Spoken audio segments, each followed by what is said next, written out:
basically if you are going to apply in Stanford University, but in Stanford University you're going to apply for MS in mathematics, then Stanford would be asking you GRE subject test. But in that same Stanford University, if you are applying for masters in business administration or masters in people management, something of that sort, then they would be asking you GRE general test, because masters in business administration is not a subject specific domain. It's a general management course which you are trying to pursue there. So now I think you would have got a better differentiation idea that this is primarily for subject related specific master's degree, and this is for a generalistic degree, like kind of a holistic aptitude assessment. Here there is no upper age limit.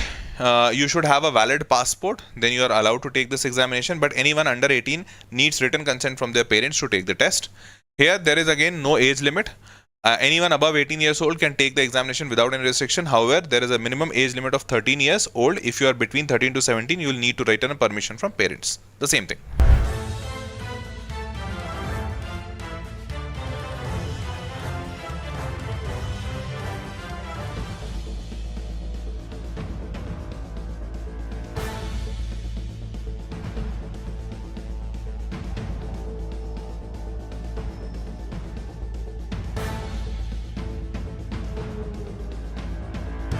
Namaskar, Adab, Shasrekal aur Khushamadid. Very, very good evening to all of you people. This is your Master DJ Harsh PM, who is going to talk about what is the difference between GRE and GMAT.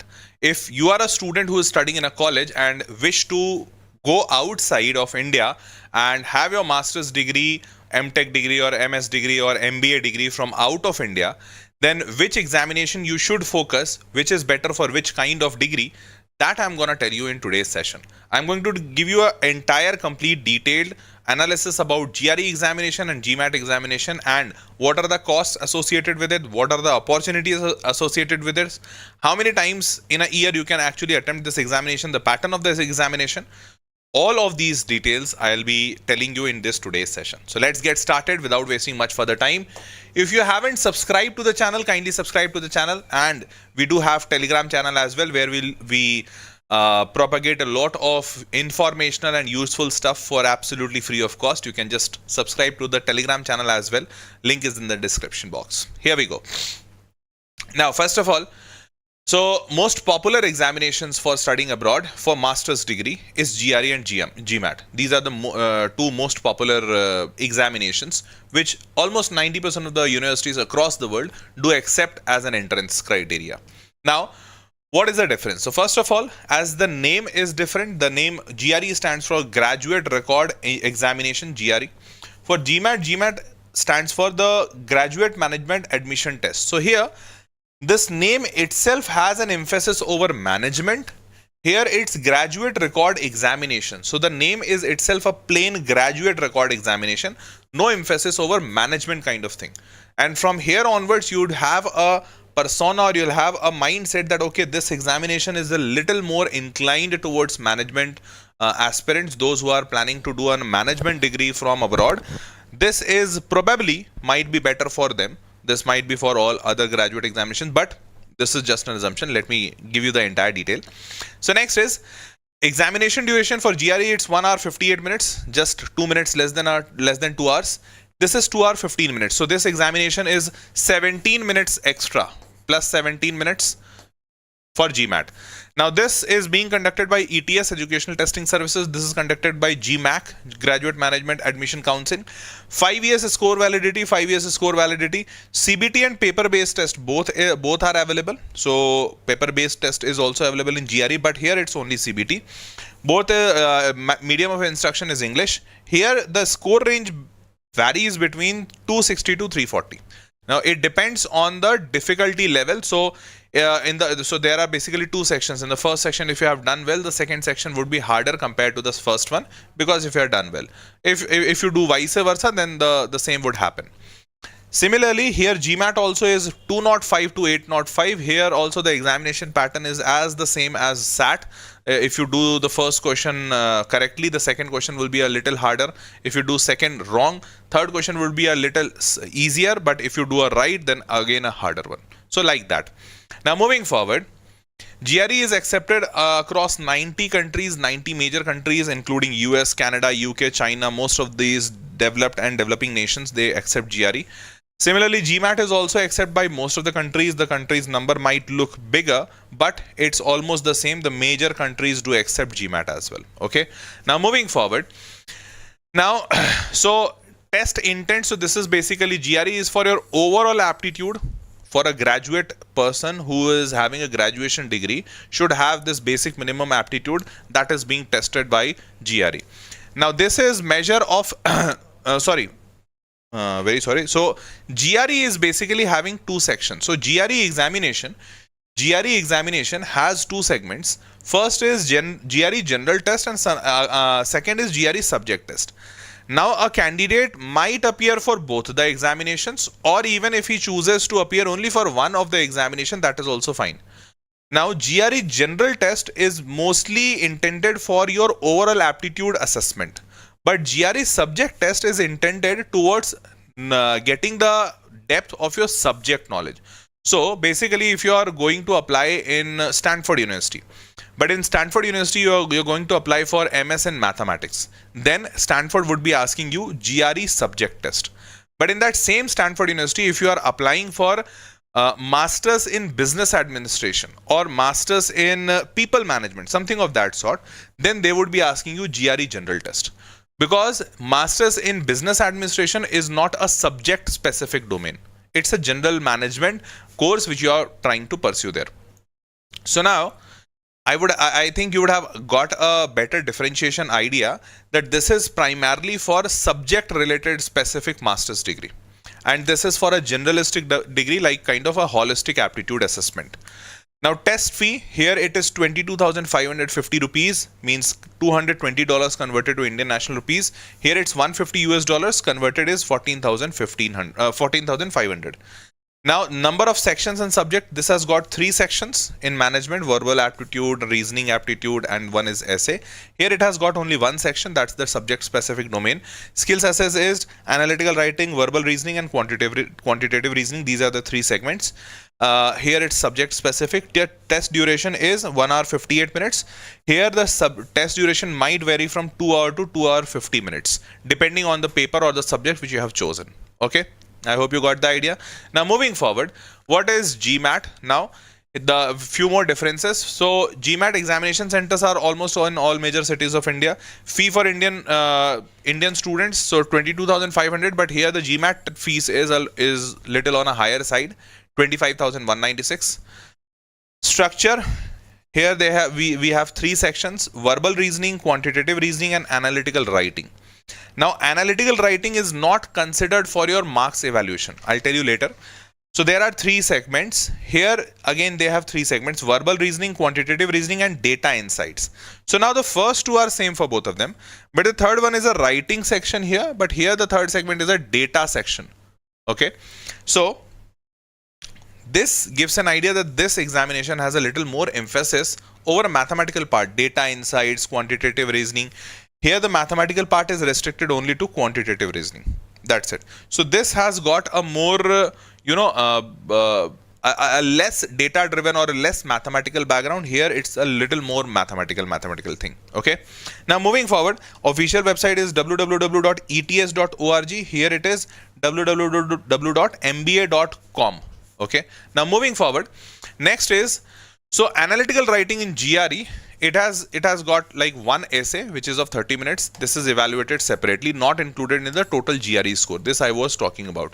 This analytical writing is not included in GMAT. Okay, so in GMAT you don't have to do any writing kind of thing. It's only the like MCQ kind of questions that you have to solve. Quantitative reasoning, section 1. So now here GRE has all the sections, all the parts, all the sections also divided into further subsections. But this does not happen in GMAT. So in GMAT, like in quantitative reasoning, GRE has got 2 sections, section 1 and section 2, with 12 questions and 15 questions, 21 minutes, 26 minutes allotted for them. But here in GMAT, what happens? You get only one section, that is quantitative aptitude or quantitative reasoning. Here you get 21 questions altogether with a 45 minutes timing. So they don't have further bifurcation of subsections. Okay. Now next is verbal reasoning, section 1 and section 2, 12, 15, 18, 23. Here they have 23 questions flat with 45 minutes. Cool. Now moving forward, data insights, this is not available here. Data insights, they have 20 questions, 45 minutes. Fine. So I hope you would have understood that they have altogether 135 minutes, means 2 hours 15 minutes of examination. Plain and simple. They have pretty deep bifurcations, section 1, section 2, section 1, section 2, and then a essay section. Now moving forward, so here if you'll see in GRE you have 50% weightage and 50% weightage for, this is the data like the entire quantitative aptitude wala segment, and this is logical reasoning wala jo ye wala segment tha, verbal reasoning segment. So this verbal reasoning has got 50%, mathematical part, the quantitative reasoning has got 50%. But here this data analytics part has got 33%. This quantitative reasoning part has got 33%. So altogether the mathematics part is around 66%. And remaining 1/3 goes with the verbal reasoning. So that is why I was saying that GMAT has got a little more emphasis over the mathematical part. And those people who are strong in mathematics do prefer GMAT, or those who are willing to go for such type of particular data driven courses, they should go for GMAT. Okay. Now moving forward, GRE is calculator is allowed, on-screen calculator in the quantitative reasoning section only. Here the calculator is on-screen calculators only permitted on the data insight section. Here they are not allowing it for quantitative reasoning section. Okay. Paper attempting. So in a year you can the analytical writing section is always the first part of the test. So here the order in which you will be able to attempt the test is fixed for GRE. But in GMAT, you get a chance to select the order in which you want to attempt the paper. So that's a flexible part, that in GMAT you get that flexibility, that in which order you want to attempt the paper. Now moving forward, score scale for GRE it's 130 to 170. Analytical writing is 0 to 6. That makes your entire score for 240 to 260 to 340. Now on GMAT the score range is 60 to 90. Now moving forward, the total score range which you have got in these two, you get a 260 to 340 score range. Here the 60 to 90 score which you will get, that converts to 205 to 805. Okay, both the test does not have any negative marking. Now moving forward, the pattern how it goes on. So in GRE there are two sections you would have seen here. I had shown you here, section 1, section 2, section 1, section 2. So what happens that if you perform very good in the section first, then your section 2 will be harder. But in GMAT what happens that there is no section at all. So what happens that if you have performed well in the first question, the second question will be harder. Now if you perform well in second question, then third will be more hard. Then it keeps going on. And that is why here the level changes according to your answer in every question. But here it changes according to your sections. I hope you understood that. Now moving forward, here there is no upper age limit. You should have a valid passport, then you are allowed to take this examination. But anyone under 18 needs written consent from their parents to take the test. Here there is again no age limit. Anyone above 18 years old can take the examination without any restriction. However, there is a minimum age limit of 13 years old. If you are between 13 to 17, you will need to write a permission from parents. The same thing. Now moving forward, what are the admission criteria or the requirements for GRE and GMAT from the top universities of the world? Like top university, Massachusetts Institute of Technology, MIT. MIT has got a verbal requirement of 158, quantitative 159 and analytical 5.3. You would have seen that this score ranges from 130 to 170 and this is 0 to 6. So out of 6 or out of 170. So out of 170 and this is out of 6. So out of 6 person needs 5.3. Out of 170 person needs 158, 170, 159. So they are very close, almost near to centum, near to 100%, almost there. So this much is required, and this is the requirement by almost all the universities, all the top universities. Stanford, see 159, 158, 4.8. See here University of California, Berkeley, 153, 156, 167. So they have almost the similar range of score requirements for GRE. Now the same university is about GMAT. So in GMAT, Stanford University, the highest is 805. Out of 805, you need 737, 729, 725. So all these universities, and the point which you need to understand here, that not all the universities do accept GMAT. But GRE is being accepted by almost all the universities. Almost all the universities. So GRE has a better acceptance, better, better probability of you getting accepted by the universities is from GRE only. Getting it? GMAT is restricted only to by those universities which are primarily focusing on on MBA only, or masters in such type of degrees like management, resources, human resources, planning, those type of thing, or data analytics. They only accept for GMAT. Otherwise, they prefer GRE. Okay. Now moving forward, and non-business graduate programs, you'll likely to need take the GRE. For business programs, GMAT would be accepted, but GRE is also accepted. And here we have got a news article also where it says increasing acceptance of GRE scores has led to surge in test takers in India. Most of the people are inclining more towards GRE examination instead of GMAT. Okay, because of its wide acceptance. Fine. Now I would like to say कि if you have liked this video and you like that कि sir ये 5 universities आपने अच्छे निकाले, जो last वाला number 1 university था वो बहुत बढ़िया था, and we need more such universities, तो you can write down in the comment box more. तो अगर बहुत सारे कमेंट्स आए मोर के कि हाँ सर ऐसे और यूनिवर्सिटीज लेकर आओ जो कि लो टोफेल स्कोर्स पे या विदाउट टोफेल पे जा सकते हैं, आईएलटीएस टोफेल, या फिर लो सैट स्कोर्स पे जा सकते हैं, या फिर universities having very good scholarship preposition, ऐसा कुछ भी चाहिए तो नीचे कमेंट बॉक्स में लिख देना, ठीक है। और इन 5 यूनिवर्सिटीज में अगर कहीं जाना है या फिर ऐसे ही किसी कॉलेज में जाना है जहां पर लो सैट स्कोर में you can get into easily, तो you can even get a help from my team. That help is absolutely free, no issues. तो you can just fill out the Google form, नीचे description box में Google form है, just fill out that Google form. You'll get a call from one of our partner institutions. They will be helping you with your counseling. वो आपको सारी details दे देंगे, सारा information दे देंगे, and thereafter you can take your call. ठीक है? तो that Google form is in the description box. Okay? और अगर किसी और टाइप के वीडियो की आवश्यकता हो, do let me know in the comment box. Fine? So ladies and gentlemen, that was all for this video. Pushkar कह रहा है more. पुष्कर नीचे comment box में लिख दो. ठीक है? तो see you all in the next session. Till then, bye bye. Take care. Good night.